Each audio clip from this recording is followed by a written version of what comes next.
Distribution provided by Cloud Sigma, the cloud that adapts to you. Visit cloudsigma.com/thisweekin for a free $200 credit. Today's episode of This Week in Startups is brought to you by NewRelic. Use promo code TWIST and get a free month of NewRelic Pro. To redeem, visit newrelic.com/thisweekin and see why thousands of developers worldwide don't deploy without it. And by Turnstone. More than furniture, we're an experience. Go to myturnstone.com/twist to learn more and receive 10% off your first order. Hey everybody, it's Jason Calacanis. It's This Week in Startups. It's our news roundtable, and boy, do we have two amazing guests. David Cohen, the founder of TechStars, is with us, and Kara Swisher, the co-founder of AllThingsD, and a great journalist, are both on the program. It's going to be the best episode ever. Stick with us.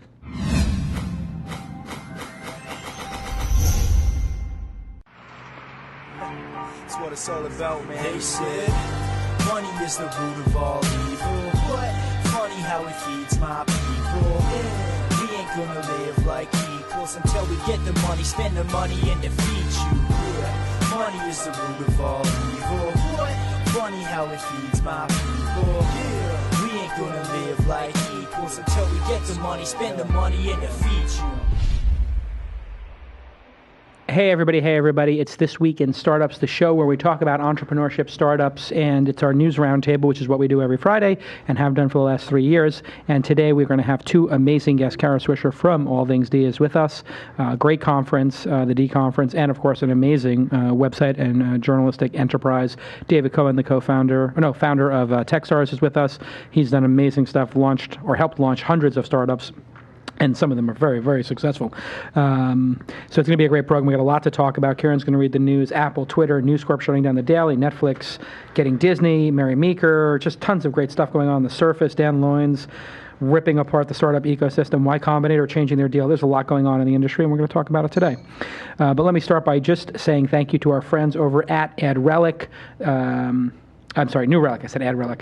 NewRelic, which monitors user experience. We use it here. As you guys know, we only have sponsors on the program when we actually use their products. And NewRelic, a lot of you guys are using it already. I hear about it all the time. And we can see very easily what's going on with our servers, and we use this actually for the launch servers, for the launch ticker, and we see, hey, what's the problem with the ticker? Is it the memcache? Is it a database? Is it Ruby? Is it the web? Is it the network? Is it the, who do I blame? As CEO, that's what you're looking for, is to who to place blame on to fix problems. And this is where I can look at it and see exactly where our servers are either succeeding or failing, CPU usage, physical memory, disk utilization, all that great stuff in one package. And I get this email, which is the thing I love. I get a nice email telling me what our uptime is. And that's why for me, it just feels great to see that our page load time is going down and our views are going up and that there's 100% uptime. And it just makes me sleep well at night. And NewRelic works with, again, the customer list speaks for itself. Skullcandy, Spotify, Nike, Zillow, Vonage, all these people trust their performance for their critical apps to our friends at NewRelic. And if you want to have X-ray vision into your web app, sign up today and get a free This Week in Startups t-shirt. Yes, that's right. It's a This Week in Startups t-shirt that you can only get if you sign up for a free trial of NewRelic. Go to newrelic.com/thisweekin. newrelic.com/thisweekin. It's fast, it's easy, and no credit card is required. You can always tell when a company is super confident in their product when they don't require a credit card for a free trial.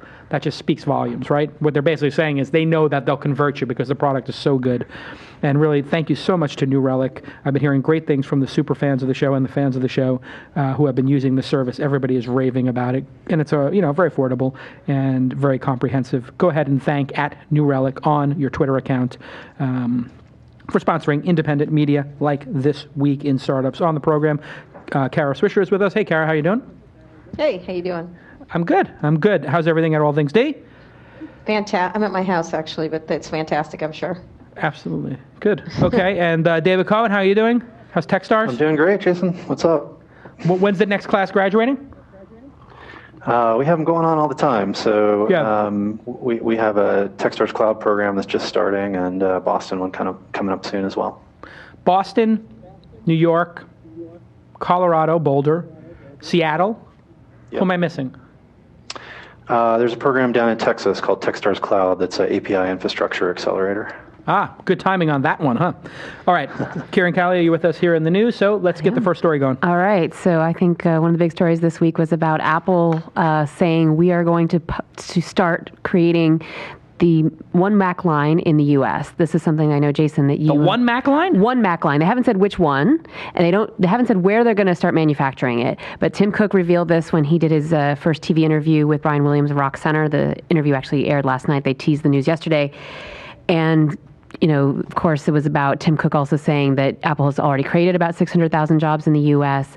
Now, Tim Cook, of course, maybe taking a little bit of a different tack on this than Steve Jobs would have. So the question, do you think this is something that Steve would have done, or what Steve would think of this?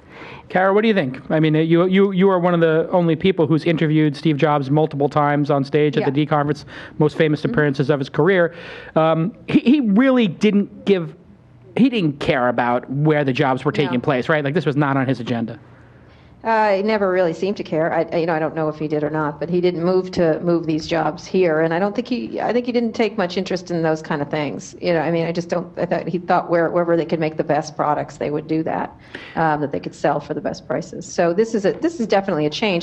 Tim Cook's doing a lot of different things, around charity, around visibility, around a lot of things. So this is just one of the many changes. And are those things good for Apple? Was Steve Jobs, is it just a stylistic difference? Does it make any difference in the company's ability to recruit employees, or it takes a little bit of the mystery out of the company, I guess, and that sort of like Apple is the secretive, mysterious, what they're going to do, they don't care kind of thing. I think, these companies can't live in amber just because, it was a tragic death of Steve Jobs, a very early death. But I think that one of the things that Cook said on stage with us last year, and also just in the recent Brian Williams article, and he's been doing a big press push this week, Apple has been that, Steve told him not to think about what Steve Jobs would do. Not WWSJ kind of thing. Right. What would Steve do, or SD? So I think that's one of the things they're doing. He's doing what he thinks is best. I think Forstall, the departure of Forstall wouldn't have happened under Jobs. He was very tolerated under Jobs. So obviously Cook is putting his stamp on his leadership of the organization. And it seems a lot more, sort of humanitarian and caring and listening to the market. Steve Jobs is... Yeah. His sort of whole vibe was, if you tell me I need to do something, I'm absolutely not doing it. Like, just this rebellion to the point of like absurdity. And Tim Cook seems to be, I don't want to say an appeaser, but here we are 1 year into his tenure, and the biggest issue was Obama and other people saying like, oh, what about American jobs? And he's already saying, we're going to start creating more jobs here. I mean, that's very reactionary, isn't it?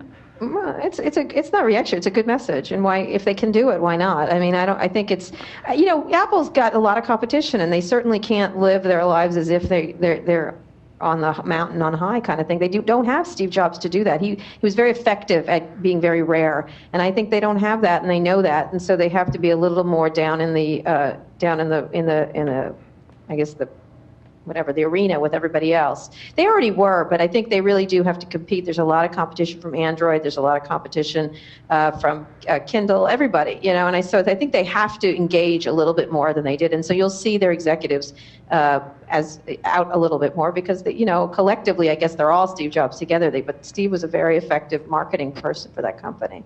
And I remember at the event, you pressed him hard on the TV. Obviously, he seems to take a slightly different approach with the press, which is he's a little more playful. He said to you guys when you just grilled him on the TV, he wouldn't tell you exactly they were doing a TV, but he said very memorably, they're pulling a string and they're going to see where it leads them on Brian Williams, which I guess is the softball of all softball interviews.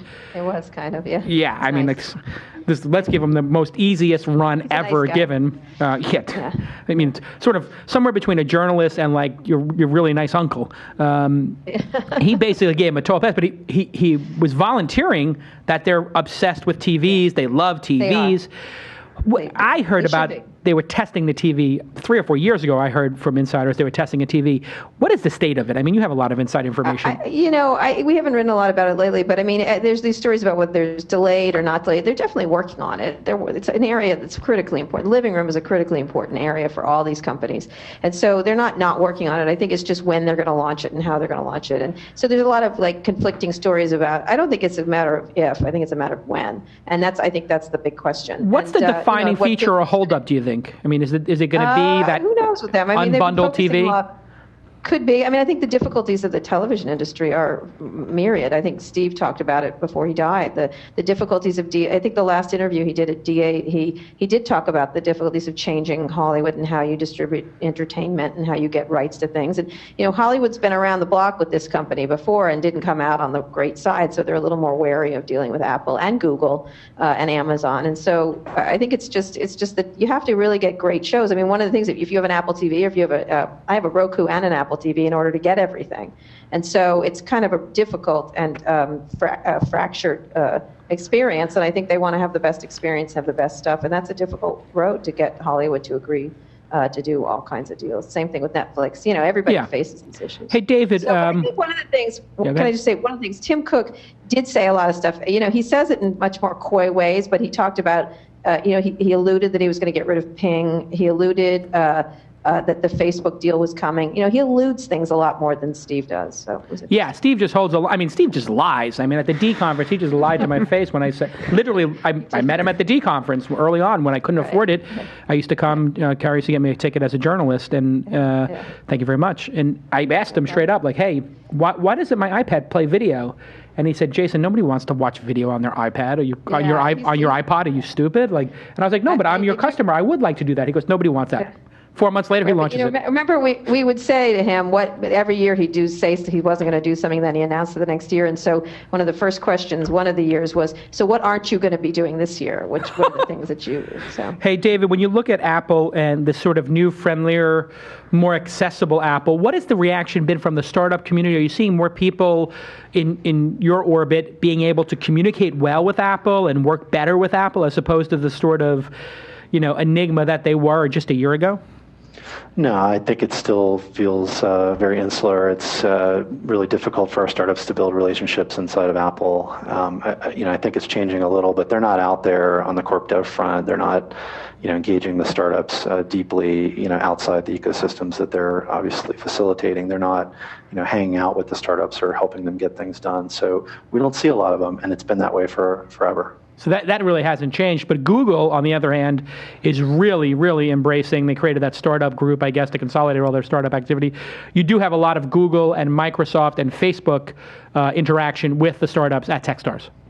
Absolutely, yeah. They show up pretty regularly and sort of give a little bit of up-and-coming news for the startups to help them get in front of the curve and try to help them be successful. So those companies do a great job. How do you balance those big players coming in and wanting to take out the startups before they even start?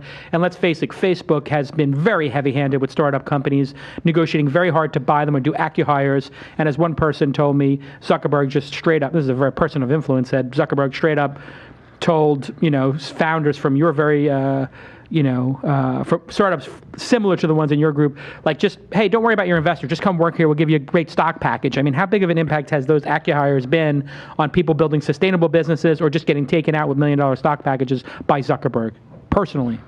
Yeah, I mean, it's pretty much, every team that's doing something interesting is going to hear something like that early on. And, options aren't a bad thing. So if somebody comes along with that option, you can consider it. But, hopefully the companies are looking to build something real. And, there's a lot of activity right now for the companies that don't get over the hump, to have that acqui-hire happen and have some kind of, positive outcome for themselves and maybe for their investors. Who's the best, most, sort of engaging and supportive of startups of the big 4 or 5, internet companies in your mind? Who does the best job? I think Google, Microsoft. Surprisingly, we actually get a lot of AOL interactions. So it's those few seem to be the ones that really get in there and try to help.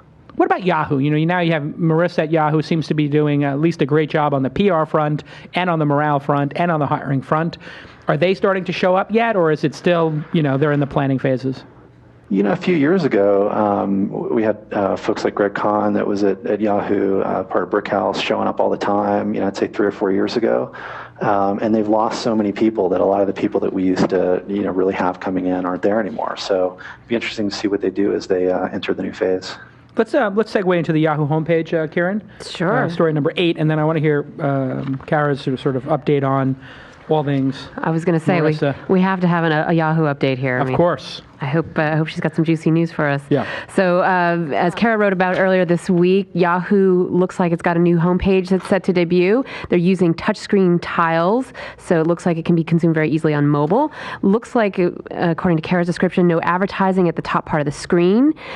Sources have said that ads could be integrated into the tiled modules. Sure. And that the redesign is being iterated under the codename Project Home Run. So what do you guys think of the version that Kara got a copy of, and what should Marissa change before it goes live? I actually, by the way, got this version served up to me on my iPad.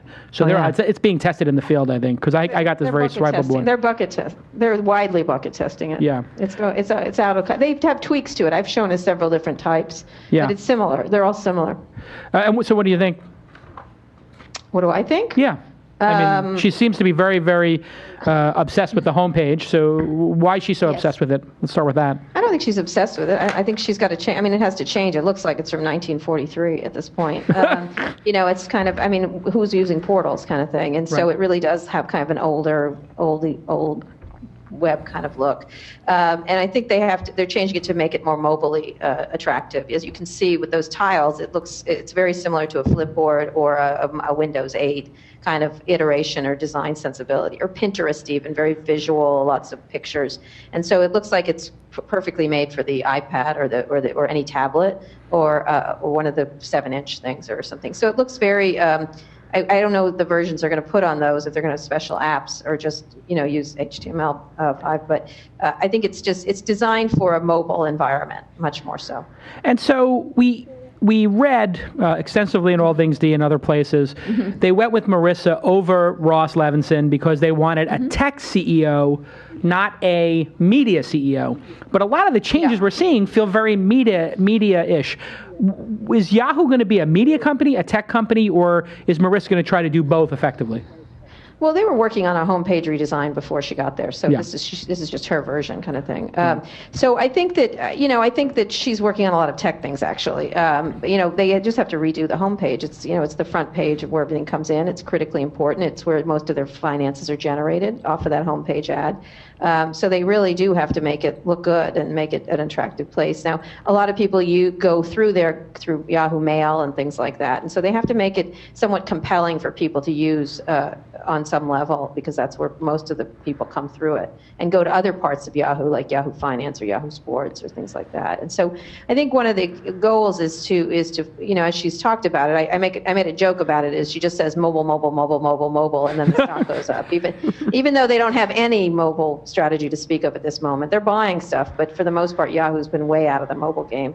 And so, she's smart. She knows if she says it 50 times, the stock goes up. And so everything she does is going to be oriented towards a mobile kind of experience, because they don't have a whole lot of choices at Yahoo. I mean, they run up against Google in ad tech, which they're also trying to be aggressive in.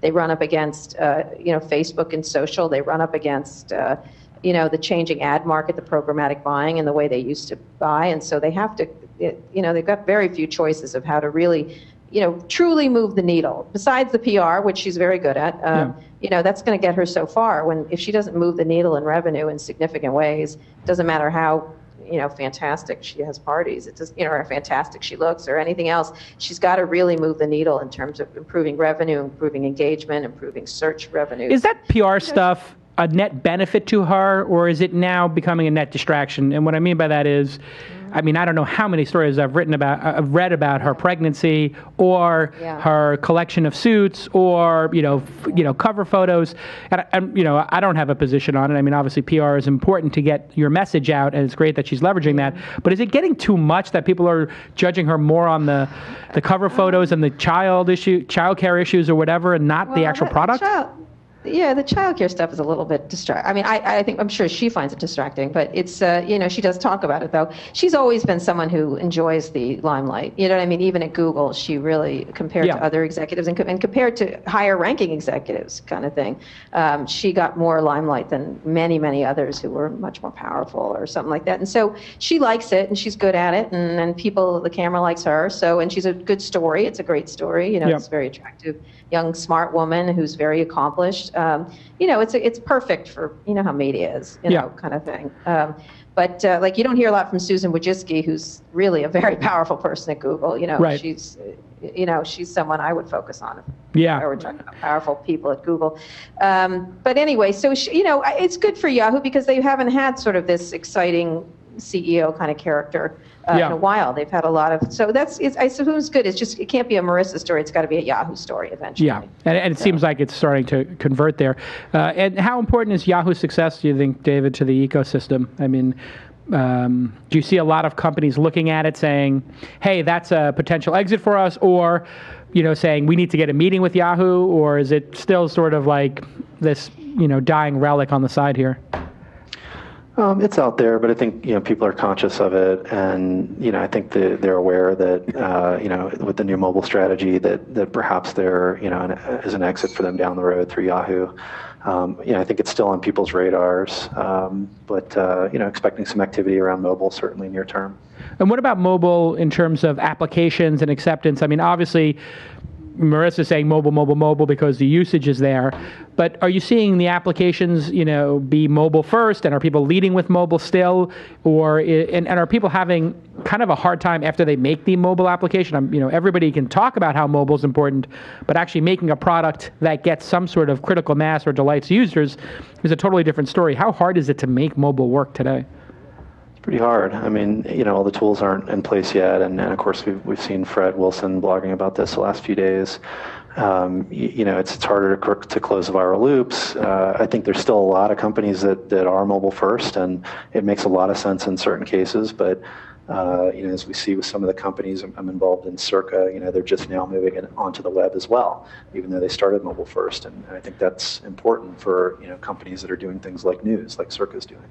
Let's talk about Cir.ca for a second, actually, since you brought it up. I'm what would be the word? Fascinated, enamored, confused. All of these things. It feels like an enigma to me. I open up Cir.ca, I get like this sort of like little nuggets of news. I flip through it, it updates automatically. Have they locked into an editorial format, and are they actually doing journalism there, or is it just sort of random acts of curation? No, I think what is special about Cir.ca is they're really summarizing the news and adapting it for a mobile experience primarily. So, it's two great things. One is it's very, familiar on your mobile device. It looks great. It feels great. It's a summarization, which is very useful. And I think also, the fact that you can subscribe to a story, right? Instead of reading 15 stories about, the superstorm, right? You get one story that you can subscribe to and you get alerts when it updates. So the format of it is just better for mobile, and it's more consumable overall. That's why I like it. And is the idea there that there's too many people reporting on the same story, so it's better to just consolidate it down into one? Which we see in the tech business like crazy. I mean, you go to Tech Meme, and there's 100 people, writing a story about the Microsoft Surface, but only 3 of them are actually doing journalism. The other 97 are just piling on to get a link. Is this to solve that specific, sort of over coverage under journalism? I think that's part of it. I mean, there are a lot of people writing about these things, and the approach Cir.ca is taking is really just to boil it down to facts. They're not editorializing. They're just trying to present the facts as best they can in a simple format.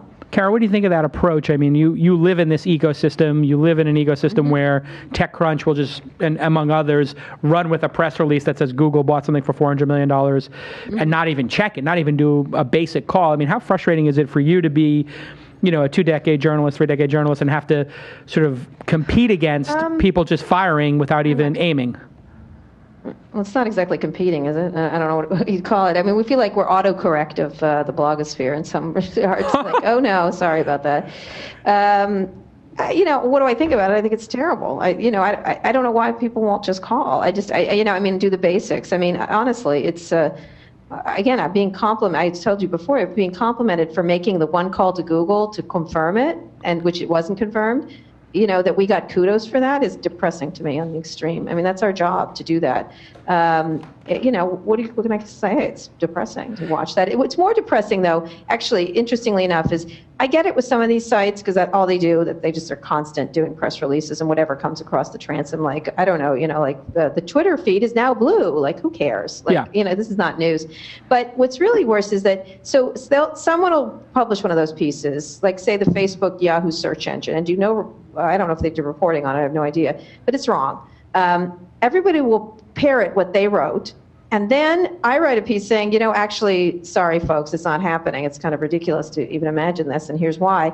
And I've checked with my sources, and they say no. Then everybody else will then write my story saying I was correct. You know what I mean? Right. Kara says this. And I called one of the better news organizations, and I said, how do you know I'm right? Like, did you make a call to check if I'm right, kind of thing? And that was what was more depressing to me. And they're like, well, you're always right. I said, yeah, but your job is not to assume I'm right, because someday I'm going to be wrong. It's that you should have made the call in the first place. Like, why didn't any of you do any reporting? I think what people are probably doing is they're probably looking and saying, we know this entire ecosystem, like there's 500 blogs about technology, and we know that these 3 or 4 actually do real work. Therefore, like, they're the fact checkers. Like, it's basically like this crazy compliment. Like, well, we know nobody does work, and the benchmark's so low that we just assume that you did some level of work, so that's the best we have to go on. Not some. I mean, if my reporters, I can't even tell you what happened to our reporters if they didn't make a call on a story like that. Well, then you'd fire them. Yes, I would. Yes. Yeah, I mean, that's basically what would happen. If they didn't confirm it, you would literally fire the person for running that Google acquired that company for $400 million, correct? I would be. It would be not a good day for that person. Come on now. You would definitely fire them. I would be very angry, let us just say. And what's incredible is I got into a Twitter fight with one of the TechCrunch writers about it, and they were like proud of it. That's the worst part. It's almost like, I always joke, it's like raised by wolves or something. Like, it's not proud to be wrong, and it's not like, it was part of the process. And I'm always like, what is process except saying you suck at your job? You know what I mean? Like, I don't know, that I don't get. That's what drives me crazy is people make errors. We're going to make an error someday. So I'm not going to be one of these people who say nobody ever makes errors. It's the lack of trying and lack of caring and lack of thinking it's important. And that's what, I sound like, Miss Crabtree or something. No, but I think it's actually correct. And I think it's what Cir.ca, and I think that's actually the opportunity. Now, if everybody doesn't do work, then the people who do work will start to stand out. But you're missing one little piece of this, which is that you still have this time pressure to be the first one to get it out there. Yeah. So at what point do you say the time pressure doesn't matter, it's important to get it right? Yeah, and I guess that is the rub. Hey, when we get back, let's talk. There is no time pressure. That is not true. The time pressure is to get the right story out. That's false. That's a falsehood. I think it is. It's not. It's in people's minds, but it's certainly not. And everybody's not a wire service reporter. Speaking of which, AP got the story wrong too. So that's fascinating. I mean, I think what it is I think Gabe's done such an amazing job on TechMeme of making people think being first is most important. But when you look at it, like, TechMeme doesn't actually send that much traffic. Like, that's got to be the lowest amount of traffic to your site, right? What's the highest? Google and Twitter. Probably. Yeah, I mean, I think it's moved to social. Hey, when we get back, let's talk about Netflix and Disney, NewsCorp shutting down the Daily, and what that means for mobile. And hey, let's talk about the Y-Combinator stuff. Lots of changes over there when we get back after this very important message. Hey, and what is the important message? The important message is I'm getting new desks. That's the important message. We're done. Boom. No, seriously, that's an important message, and I'm trying to find it here on my screen. But basically, I love these desks for myTurnstone. These are the guys who and the gals who do, what's it called? What's the parent company called of myTurnstone? They make like really good furniture, and I forgot the name of it. Anyway, myTurnstone is putting in a bunch of new desks here. And again, this is another example of I love a product. We talk about the product on the show, and then we wind up getting them as a partner. Here it is. Go to myturnstone.com/twist and get a bunch of amazing desks, chairs, all the great furniture that any startup should have at a great price. You can buy like the IKEA stuff, but we all know that stuff breaks after a couple of uses. You can go spend, $5,000 or $10,000 per workstation if you were like some incredibly rich company that wants to blow all their money. Or right in the middle, for me at least, is myTurnstone. They make these beautiful desks. I saw them first at Rocket Space. I fell in love with them there, and I said, I got to get these in my company. And guess what? Over the holidays, we're putting in 50 desks here, and I can't tell you how happy the staff is to get off of the cheap desks we have and get into these beautiful ones. How the environment looks and the vibe. it does matter. I mean, we could say that it doesn't, but it does. And having beautiful furniture and a beautiful environment to work in matters. And I think that myTurnstone is the perfect medium between breaking the bank and just spending money on garbage. Like, you want to have something right in the middle there that's value, that looks great, and that is functional and makes optimal use of your space. So go ahead and go to myTurnstone.com/twist and get 10% off your first order. And by the way, 10% off a bunch of furniture is a good deal. Greenbiz.com uses Turnstone. They've got gorgeous furniture there, and we're using it here at This Weekend Launch. And Mahalo, smart furniture solutions for small businesses and startups. They focus on startups, and what's really great is they have all these consultants who are sending me stuff, and I'm like, I want to change this, I want to change that. Give me this desk, put this couch in, and they're really responsive, and they'll lay it all out there. And I guess that's Clout right there, who has a bunch of the desks. You need to have like a really great setup and beautiful office. It really is great at recruiting. And when you just think about a recruiting thing, if you spend $1,000 on a desk or something and it gets you that great developer, hey, it's worth it. So have a beautiful office, get great employees, and thank you at myTurnstone. Okay, let's talk about the changes at YCombinator. Karen, you want to summarize those? Sure. So as we all know, YCombinator is grown quite a bit over the past few years. They had a class of 84 in the winter of 2012. 84 companies. Man.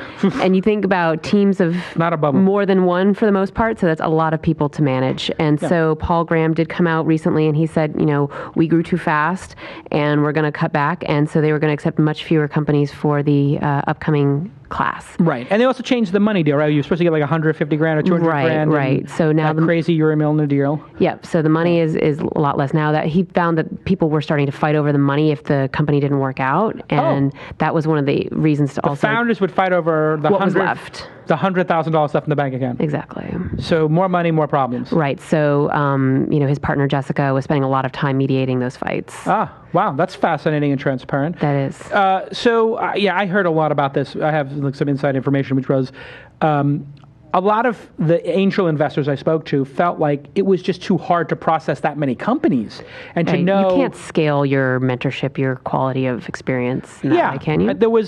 That was the two pieces of feedback. I talked to somebody from the Stanford Accelerator who was in the Stanford Accelerator, and I said, why'd you pick the Stanford over YCombinator? And they said YCombinator is like cookie cutter. They're just churning them out. It's a factory, and they wanted a more personalized experience. And I heard people about that choosing TechStars over YCombinator. So since we have the contemporary, I guess, David, I know you don't want to speak ill of what I would guess is you guys do compete on some level for startups. What do you think about the space? Was there an optimal number to give the right attention? What's the largest class you've ever done? Largest we've ever done is 13 companies, which we viewed as pushing the boundary. We like to have a 5 or 10 to 1 mentor ratio to companies, so we've always had a lot of mentors focused on each company and tried to really meaningfully help them. But we found when you get anywhere near sort of 14, 15, you're not necessarily adding the value. So we've feel like it's been right-sized around 10 from the beginning. And what do you think of their sort of announcement of scaling back? Makes sense to you logically? It's frankly, they're getting closer to what we've always done, which is, bring in more mentors to actually be hands-on and help, kind of right-size the investment and maybe scaling back a little to, be focused on the companies a bit more and not, just stamp a label on them, but really help them. We were getting certainly companies choosing us, saying that they really wanted more hands-on attention and, live mentorship, and so I think they're just moving in that direction. It makes sense. So when somebody comes to you and says, "Hey, I'm a startup. We've got a great idea. We've been accepted to both, or we're considering both," and there's obviously other accelerators out there as well. It's a bit of a competition for these startups. What do you say is the top 2 or 3 reasons to come to TechStars over the other competitors? Well, I think, track record. I mean, we put our data out there 100% public, every company, whether it's dead or alive, funded, how many employees, where they're at, it's all on our website. So we point them at that and we say, call anybody. So really the kind of 100% referenceable founders who were all rave about the program, the sort of small class size, the breadth of the mentor network is very national. I'll tell you, honestly, there's a big chunk of this. It's just geography. People will pick a program that's in their backyard if they perceive it as a high quality program. So, we're not in the Valley, we're not in San Francisco. People that are in New York or Boston, often tend to pick TechStars. It's just simpler for them to stay at home. Yeah, and look at this. I mean, the disclosure is incredible. Number of companies, number funded, and the amount of the total funding. And it's just very consistently 10, 15, $25 million every year, 268 million over, I don't know how many classes are listed here, but it looks like about 18 or something. So very consistent in putting it out there. So, Kara Swisher, is it a bubble? And what do you think of YCombinator pulling it back? Yes, I asked you if it's a bubble. I mean, it's so obviously there is a bubble in startups, but... There's always a bubble. Right. There's always a bubble, Jason. I think it's probably smart to cut back. It's gotten a little fried. The other word is frothy. I hate to use that too. Yeah. But I think it's, I think they were talking about what Dave was just talking about. It was, you have to really start to focus on the winners. There's a lot of laudable ideas around, and in fact, there's more laudable ideas than ever before in the space. But at the same time, you really want to give attention and mentorship and help to these companies. And so it got to be a little bit of a sort of a dog and pony show at YCombinator. Everybody showing up and the whole thing. And it's, I think it got a little much, and they probably thought, well, let's be more effective rather than just churn these things out. That's what it read like to me. Yeah, and I think the valuations also just started scaring angel investors. So it was. I know for me, I like uncapped notes, $15 million notes. It's like, well, if I'm putting $25,000 or $50,000 into something, I own nothing meaningful. There's very little upside here. Right. What's the point? We actually, I sat in on one of your investment calls, and you couldn't believe the valuation that they were raising at. Yeah, and I just tell them straight up, like I can't compete on this level with people who are just throwing money around and not thinking about it. There actually has to be some path to return in order for me to have a sustainable angel investing process. Well, there's an old expression: there's not enough rat holes in Silicon Valley to shove all the money on. So, I think it's just a question of discipline, just like everything, like even just the budget discussions that are going on right now in Washington. It's a question of discipline. That's right. It is, Jason. I mean, I think you also see. Sorry, you also see the the note that was put in, with uncapped notes and, so many companies, and then, Ron Conway, I don't know why, but not participating in the new funding. And at some level, maybe it just doesn't make sense. You've got to be rational about the decisions, even at volume. Yeah, I think that to me, Ron Conway is not participating in the new set of things. That to me speaks volumes, because I think what was happening is, I think his branding was getting just horribly diluted, because it used to be that if somebody told me Ron Conway was investing, I'd say, okay, I got to take that meeting. Just out of respect to Ron. Like if somebody says, oh, Ron's, I'd be like, now it's like, well, of course, Ron Conway's invested in 300 companies, in the last year from there. I was joking with him once that it's like in roulette. If you put a chip down on everything, I don't believe you win if that's the case. But you're right. He was in a lot of things, and I think he probably felt that too. And one of the things that's important when you think about all this stuff is that how is it going to end up? And again, going back to Yahoo or anyone who's going to acquire these things, they can't buy a lot of these tiny businesses, because they need businesses that move the needle, like 100 million. Marissa's talking about 100 million people or $100 million. Most of these mobile companies, for example, many of which are in these groups, are not going to get to that. And so even if they're laudable, interesting things, they're just not going to get the kind of scale that you need to get to. Yeah, they're going to have to at some point just say, I mean, that's the thing I'm seeing is, what's that? It's a cool idea, but so what? Yeah, there's a lot of, and what I found really interesting was it became, the pitches, I don't know if you saw those too, Kieran, when we were sitting in them, a lot of them were like, okay, and now we're going to show you 3 charts that show a graph over 12 weeks going up and to the right. And I was like, well, if I spend $5,000 on cost per click ads, signing people up for emails or whatever, I can make any chart go up and to the right. The question is this going to convert and be sustainable? And I almost feel like people are... a lot of the founders started building their products not out of passion, but out of conversion. The conversion funnel was conversion of angels. Can I convert angels into this product?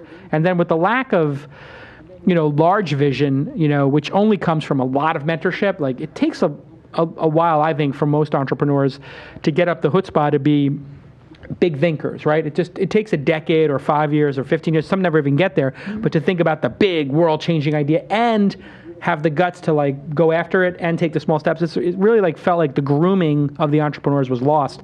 And you knew it was a problem when they had to send an email to companies that Ron Conway invested in saying, we know Ron Conway's invested in your companies, please don't email Ron Conway. He can't Isn't the handle point it. of angel investing is that the angel investor is supposed to be available to, and they were like, no, he's the brain surgeon. He only comes in at a special time when your company is screwed and you're out of money or you're getting bought. Then he'll come in. That doesn't make sense to me. And I think he probably realized that as well. So what does this mean for the accelerator space in general? I mean, how it's evolved over the last 5-6 years and where's it going? I don't know. Kara, what do you think? I remember they used to be called incinerators back in Web 1.0. Do you remember that? They had so many of them, and then they didn't have them. They just didn't have them. Yeah. These are better ideas. But I mean, one of the things I'm struck by, saw that there was a Kleiner Perkins holiday party the other night, and I ran into a guy I really like, Pejman Nozad, who was the rug guy from Palo Alto. He's actually a really smart angel investor, and he told me something a while ago that I thought that really stuck with me, where he said that there's a lot of big minds chasing small ideas. And it really has stuck with me, of all the many people I talk to, that there's a lot of big minds chasing rather small ideas. Yeah, I have to agree with that. So it's interesting. It's an interesting thing to think about. David? It is interesting. We'll see. They'll be gone. And I certainly think it's true. I mean, there are a lot of people out there with derivative ideas. We're funding about 1% of what we see. But I think the thing that people forget, and I know the people that have run companies, that have operated companies as founders and created 3 or 4 or 5, this will ring true, is you don't always know, how big it's going to be. You might be just focused on a passion that you have, and a lot of things that sound small early on, yet another photo sharing site. That's Instagram. Yet another social network, right? That's Facebook. Yet another search engine. That's Google. They come from the passion around doing something better. And sometimes the germ of the idea is small. And as Jason was saying, it might take a few years for them to get up not only the chutzpah, but also the knowledge and to have permission from their user base to go on to that bigger thing. So I think discounting a company just because the idea initially feels small can be a mistake. You really need to focus on the market space they're in and how great the team is, which is what we try to do. David, you've never opened up in San Francisco, the Bay Area. Are you scared of going head-to-head against YCombinator? That's my hard Kara Swisher type question. For us, it's, we started really as a way to build entrepreneurial communities and startup systems. The geographies that we're in, we feel like, there's an investment thesis around it. To be in the Valley, is a different game. It's very high valuations. I think it's unlike any place else in the world. And we have a thesis about if you can get to the best companies in New York or the best companies in Boston or Boulder or Seattle, that you can have a big impact without having to sort of overpay for that startup. And what's going on in the Valley right now is a very difficult dynamic. You've got companies that are taking money from angels that don't necessarily add a lot of value. It's scaring away the angels that are good because the prices get too high, and it's just the dynamic there wasn't a fit for our philosophy and our investment strategy. That's what's starting to happen to me. I'm like, I just tell people I just can't compete on this level. And then they say, we really want you. I say, okay, give me like 50 basis points or 75 basis points as an advisor, and then I'll invest. And you know what? They all do it, and it sort of balances out the crazy valuation. But I do feel bad about the crazy valuation going on, because they have to then live up to it. Well, you also said, if you can get that kind of money, then great for you as an entrepreneur. Yeah, it's great for you as an entrepreneur until, you try to sell your company. And now I'm in the midst of this with like a number of the 25 people I've invested in, which is, one part of the cap table is underwater, the other part of the cap table is making a little bit of money, and it's a $25 million exit or a $15 million exit or whatever, and you just have this like bifurcation of interests, and it's leading to strife and stalemates in some cases. David, are you seeing that? It always has. I mean, it's amplified now. It's happening more, but I can't tell you the number of companies that I've seen, been involved with, advised that raised money early on too high of a valuation, and their options were very limited at the next round because they couldn't live up to the valuation, had to take an early exit. Investors didn't necessarily want that, and things just weren't aligned. So my philosophy as a very active angel is, I don't want to overpay. I want to pay the right price for the right company at the right stage. And we just find that is an opportunity for us in the markets that we're in, so we're focused on that. Hey, let's talk about this Netflix thing. That's interesting to me, too. Okay, so we know that Netflix made quite a big deal with Disney this week. They will be the exclusive U.S. subscription TV service for Disney films. And mind you, Disney's the first major studio to choose Netflix over cable TV networks. They're going to start with films released in 2016. You'll be able to watch them instantly on any platform. Direct-to-video new releases are available starting next year. Today, members can already access some Disney catalog movies like Dumbo, Pocahontas, Alice in Wonderland. Now, there's some folks who are saying Netflix overpaid for this deal. They're estimating it was about $350 million a year. It's also worth noting that Disney shut down its own online streaming service, or is about to at the end of this year, Disney Movies Online. So do you think other studios are going to jump on the Netflix bandwagon now? And are there any details of this deal that surprised you? Kara, what do you think? I mean, why is Iger, basically giving up on going direct? I don't know. I mean, because getting to them is hard. Getting to these things, these are going to coalesce around a certain amount of these platforms, these video watching platforms, from YouTube to Netflix to Amazon to Google and Apple, obviously. And so you've got to make your choices of where you have the best return. And he obviously got a great deal of money here. I think maybe they're trying to replicate what some of the music industry is doing with some of the streaming services, and that's a problem too. Because I don't know if you saw, there was a good story in the Journal called, the more Pandora, it's more successful it is, the more money they lose because of the fees they have to pay to these Hollywood music companies. So, I mean, it's an interesting problem because they did pay a lot. It's a lot of money. And so if these entertainment companies, which are in the business of entertainment, not necessarily in the business of technology, can get a lot of money for their content on these very competing platforms, which are going to vie for them, why not take a big pile of money from Netflix? I mean, I would do it. Yeah, I mean, it makes total sense because they're basically, you now have Netflix overpaying because I think the dynamic that's happened here is they're overpaying because their management team this is how I handicap it. You tell me if I'm wrong, Kara. I mean, I don't mean to be a cynic, but their management team is vested in the stock in that company. By doing this deal, the stock stays up. They get to sell their shares over the next 5-10 years at a high valuation.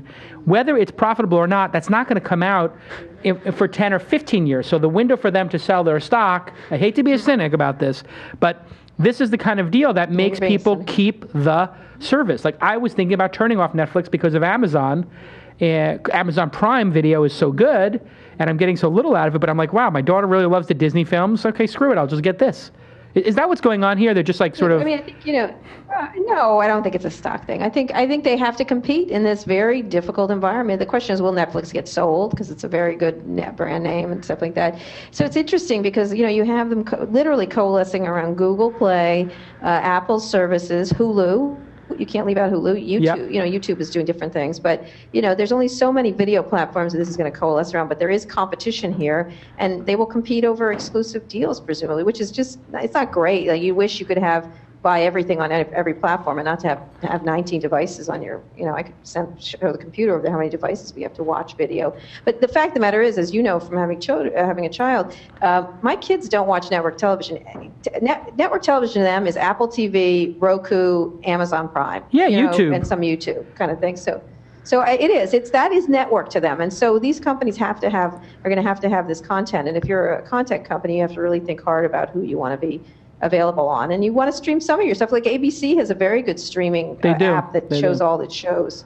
It's terrific. It's a terrific Disney. This whole thing is so they're still doing things. Yeah, it's changing very rapidly. I mean, the whole video space is changing very rapidly. I mean, YouTube coming out and investing hundreds of millions of dollars in companies, including Mahalo, Inside.com, is obviously one of the partners. I can't talk too much about that deal, but they're basically funding people to make original content, and the original and young people. They're paying you. I don't think you're making much money, I'm guessing. No, we don't make any money profit off of it, but we own the content, so it's almost like they're funding the creation of content that I'll own for all eternity. Why not? Yeah, and it's going to get a lot of money, though. If you think about it, it's not that much money. No, and for them to be able to take these shows to advertisers. But the thing that struck me, I was just at the YouTube Partner Conference, and I don't know if I'm allowed to say this or not, but how was that?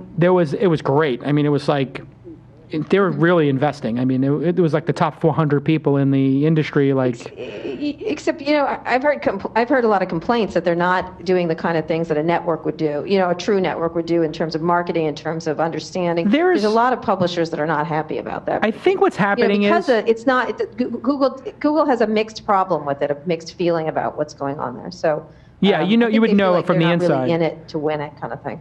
It feels like there is a religious issue where it's a little bit of a philosophical issue, which is Google's been the fairness algorithm type company, and now YouTube has to pick winners, right? And that's just like an editorial decision where Netflix is used to saying, hey, we're going to buy Disney, we're not going to buy, DreamWorks animation. Like, I think it's against Google's sort of DNA to be like, oh, wait, we have to make an editorial decision of what we put on the homepage.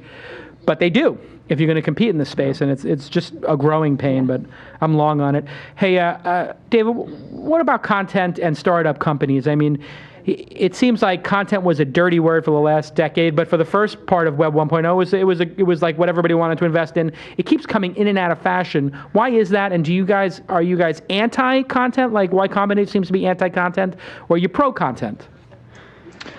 I don't know that I'd say we're either. I mean, I think where there's a specific audience, like I'm an investor in a company called Daily Worth targeting women around finance.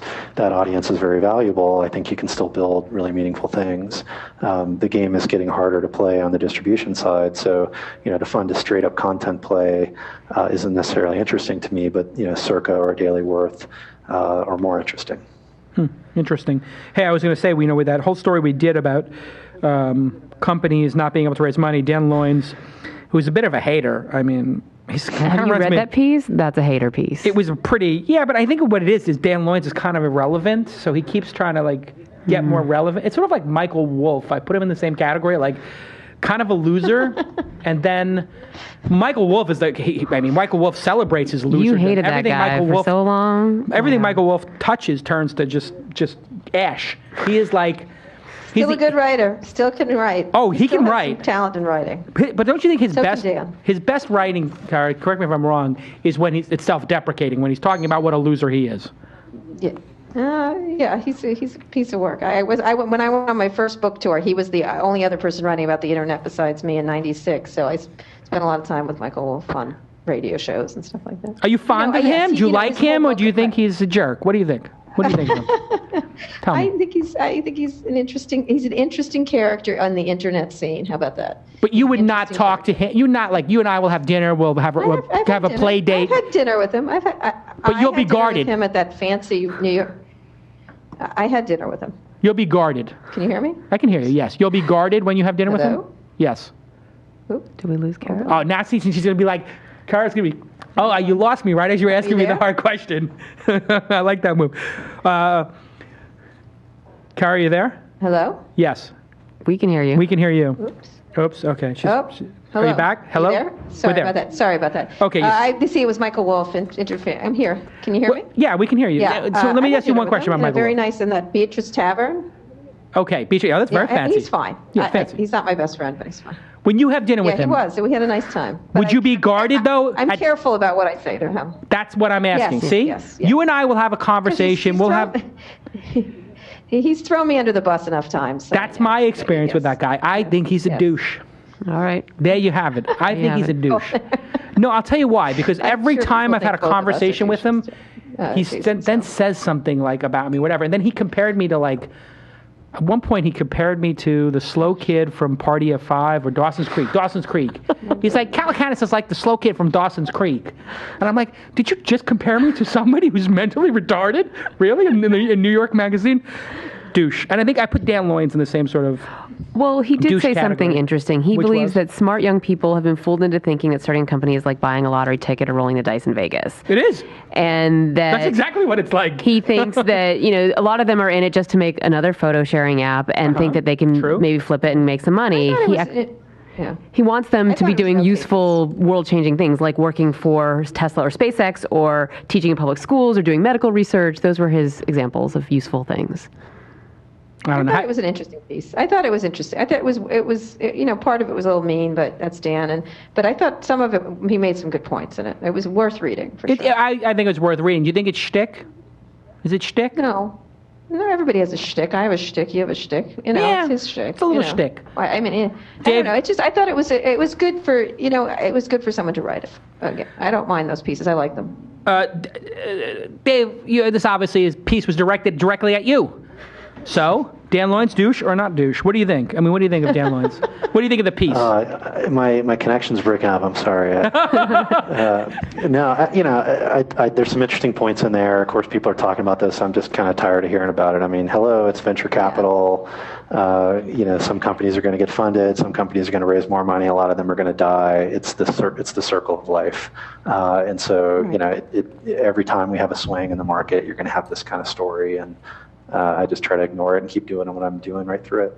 Is the fact true that journalists are sometimes haters because they don't get compensated that well, and they don't, tech ones do. Unless you're Kara. But Walt. But back up the Brinks truck. But anyway. I'm smiling all the time. That's why I'm smiling all the time. Boop, boop. Is that NewsCorp Brinks truck backing up? Boop. Listen, here's the thing. I am an entrepreneur. Entrepreneur. But the truth is, there is a thing with journalists, having been a former journalist myself, Michael Moritz, former journalist, Arrington, former journalist. There's a whole thing where journalists get more, if they stay journalists, they get more and more bitter over time that other people get to play the lottery every day and they don't. Is that not a true phenomenon? No. I think if you want to be a journalist, you're very happy. I'm very happy in my job, even if I was making all this. It's you make a decision whether to jump into that or not. But I think the people who love being journalists I love my profession. I had plenty of opportunities to go into internet companies. Yeah. And believe me, it would have been very lucrative.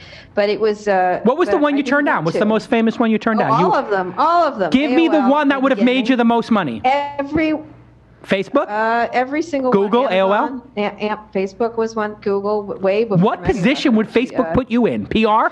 Editorial something. It was during Owen Van Otte's era, editorial director, I don't know, something like that. They have those things, media people. Every one of them, AOL, Amazon would have been an interesting one. They had a lot of editorial going on. Yeah, they did. It just was Yahoo. At one point, there was a Yahoo thing. And, this was way, way back kind of thing. And so, you just make, I remember saying to Ted Leonsis, the very first one, why would I work at the Washington Post, why would I want to work for AOL? And he likes to tease me every couple of years, like, you would have been worth this, you would have been worth that. But I like my job. And so it's a question whether you like your job. And some journalists, I think it's more irritating when they want to become venture capitalists without any experience, which doesn't mean you need experience to be a venture capitalist. But, just be one then. Just go ahead and do it. Yeah, I think some people have a problem with, I know that the amount of wealth that's generated by venture capital on the fringes here, and then the amount that's potentially lost when something like Color happens or Webvan, and then the amount that can be made, both of those things are tremendously unfair and confusing to people. And it just takes people, I think, journalists, some period of time, and you have to be a bigger person to understand that when you're launching rockets and doing satellites and trying to discover life on other planets, it's expensive. Weird things can happen. Things can blow up. And you have aberrations like Color. And then you have, on the other end, extremes like Facebook or Google, et cetera. And it's hard for, I think, these journalists to do it. Let's talk about anything to add, David, to that? No, I think, I guess the only other thing I would say is that, probably in the business, and Kara know a lot more about this, there's some level of, expectation of driving interest in what you're talking about, right? So you can make the choice to be journalistic and to cover something and be thoughtful about it, or you can make the choice to just make a bunch of noise and wave your arms around. And we all know people in every industry that are like either extreme, and I think sometimes they just do that to get the attention and the views. Yeah, I thought MG's review of the Microsoft Surface was the best. I would say that was the best dramatic performance by a blogger this year. I don't know if anybody read his Surface.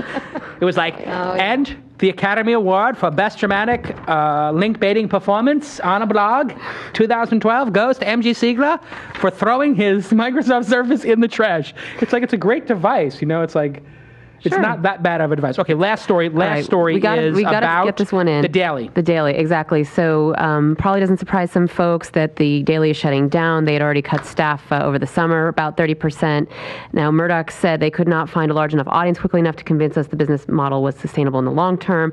People have said that the problems were stories weren't linkable. It took too long to download. It wasn't an established brand. So did NewsCorp give up too soon? And what should an iPad publication actually look like then? David, what do you think? They give up too soon? No, you're incinerating that kind of money.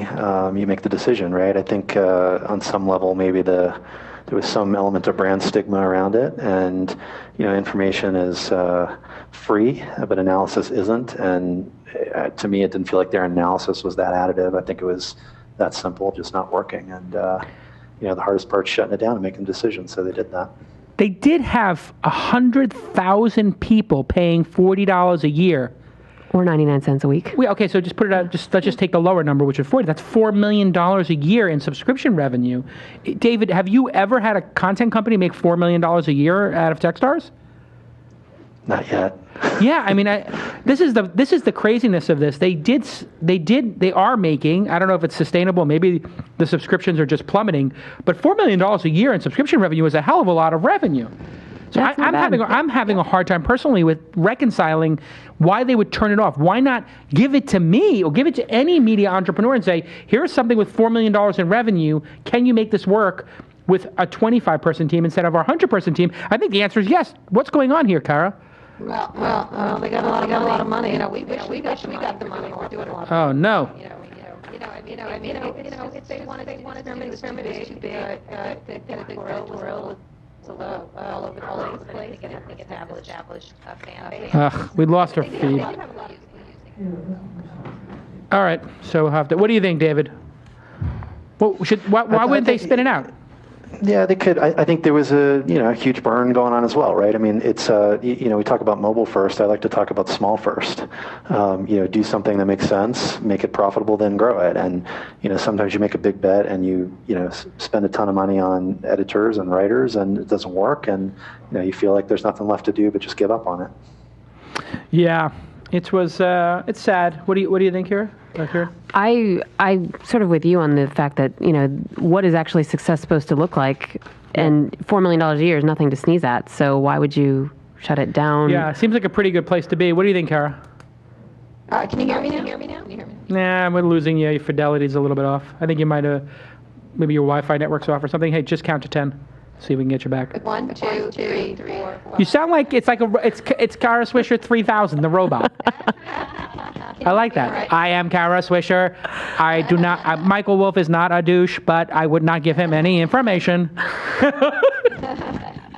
See, I could hear a robot laughing. All right, listen, we're going to wrap up here. This has been an amazing episode. Thanks to having two amazing guests. It's leaving the audience wanting more, which is exactly what I'm trying to do. Thank you so much, David Cohen, for coming on the program. TechStars is a fantastic, fantastic program. I give it my highest rating. And everybody follow at David Cohen. Everybody apply to TechStars. It's an amazing, amazing, and I'll just say it straight out here. I think it's a better program than YCombinator. I think it's a better experience for people. I know YCombinator is a slightly bigger name. I know they've been at it just a little bit longer, but the truth is, if you're going into one program with 50, I'm not saying that YCombinator is bad, but if it's me and I was choosing, or like let's say London grows up and she wants to pick one or the other, I'm going to be like, hey, I think maybe TechStars might be better. Well, and I love the transparency. The transparency is great. We really appreciate that. Hey, David, when's the next application process? What's the number one tip for applying? You can apply now. Applications open for New York and Boston. Number one tip is get in early and update us all the time. And thanks for the kind words. The check is in the mail. Thank you. Of course. And I'll see you at the launch conference March 4th, 5th, and 6th. And thank you, Kara Swisher. Everybody follow at Kara Swisher, not Kara. Kara. Kara. You need to move that ball. Now I know her weakness. It's like, I'm like Hannibal Lecter. Once people tell me they're like weakness, then I ride it. I know it for all time. Kara, you need to throw the ball faster. Clarice, have the lamb stopped crying? Clarice? Well, she's playing field hockey. You don't throw a ball in field hockey. I don't know how field hockey works. Seriously, dude? I don't actually know. Is that Stick. Hit the ball on the ground. Hit the ball kind of harder, faster. Thank you so much to NewRelic for sponsoring independent media like This Week in Startups. Hey, where can you get a program like this? Nowhere. This is the only place, and it's doing fantastic. Over 100,000 downloads to This Week in Startups, thanks to the support of at NewRelic. Everybody say thank you at NewRelic on your Twitter account right now. And everybody say thank you at myTurnstone. Get yourself a beautiful desk. Get 10% off. And by the way, the margin on physical product like that is not going to be that high. So 10% off is like really giving you like probably 30, 40, 50% off. I don't know the exact margins they have either, but it's a really good deal. Everybody go to myturnstone.com/twist. Kieran Collier, great job booking the show. This was our best get in terms of a pair. We've had equally good guests on the show, absolutely, but this as a pairing, this I love. What a great pairing. You had David Cohen, who's actually in there in the trenches and startups. You got Kara Swisher. Kara. That's what I said, Kara Swisher. I'm just going to call her Kara from now on. Kara Swisher, who's just so inside information, and she was so honest, you had two really good, honest guests, and I just, this is going to be like the prototypical episode. We need to, for the news roundtable, we need to keep getting big powerhouse people like this, and if you guys can help me by saying thank you at Kara Swisher, thank you at Dave and Cohen for doing the show. I need my fans, my super fans, to thank them for doing the show, to tweet to them, to tell them how brilliant they were on the program. And if you tell them, if the fans of the show will let them know what a great performance they did, I think that's really what's propelling the show right now, is that the fans are reaching out and saying, hey, Chris Sacca, you did a great job, or hey, Chamath, you did a great job, or hey, David Cohen, or hey, Kara Swisher, or hey, whoever, you did a great job. When they hear that, it makes them realize, God, there's so many people who watch the program. And now Chris Sacca tells me he can't walk through a conference without 10 people saying, I loved your appearance on This Week in Startups. That's the power of the program. The power of this program is not me. I mean, listen, I did it's a lot of things that I did to contribute to this program. The truth You sit is, in that chair every week. I sit in the chair every week, goddammit. But the truth is, the show is now been taken over. The inmates are running the asylum. My fans are legion. These fans are insane, and I love them for it. I love you guys for getting to the end of the program, and I love you guys for calling people out on Twitter and saying, why aren't you on the program? Or telling them they did a good job on the program. I gotta tell you, that's the thing that makes the show grow. When you stop people and tell them, you see somebody who's on the show, it is your Geary. It is your humble honor and duty. You are in service, okay, of the program. It is your duty to stop them at a conference, stop them on the street. If you see Chris Sacca, you need to yell, This Week in Startups, This Week in Startups, Twist, I saw you on Twist. Just yell at people. That's what I'm asking my super fans to do. I want you to yell and accost people who've been on the program and say, why haven't you been on the program? You have to be on the program. Somebody did it to Elon Musk. Somebody did it to Mark Cuban. When are you going to be on This Week in Startups? When are you going to be on This Week in Startups? Please, yell like mentally insane people. I need mentally insane fans out there who are going to yell and scream at people to be on the program and to tell them they did a good job. Thank you so much. Kieran Cowley, a great job on the program, blah, blah, blah, blah. Yes, mention one more thing? Yes. We are not going to be at this table next Friday because we are going to be in San Francisco. Ah, correct. San Francisco. Jeff Clavier. Exactly. Jeff Clavier. Ah, oui, c'est bon. The French angel investor. You will be freshly back from Le Web. Ah, from Le Web. C'est bon, Yes. très bon. So we will be excited for your fans to show up in person in San Francisco next Friday. And they can get tickets at twistlive.eventbrite. Twistlive.eventbrite. If you want to come to the Jeff Clavier, it's going to be an hour of booze and food. And hey, rocket space, don't cheap out. Buy the good stuff. Then it's an hour. We're going to sit down. You sit down with your glass of wine. It better be good wine. There better be some veuve. It better be nice. Then afterwards, we have a nice conversation for an hour, and then we all have drinks after that. And then who knows? Maybe everybody goes to dim sum or 585 Steakhouse. Who knows? Well, maybe we'll have a little after party after the after party. You have to come to the event. And by the way, it's $1. It's free, basically. It's $1 because I want to make sure people don't RSVP or not coming. We'll see you all next time on This Week in Startups. I'm going camping. Bye-bye.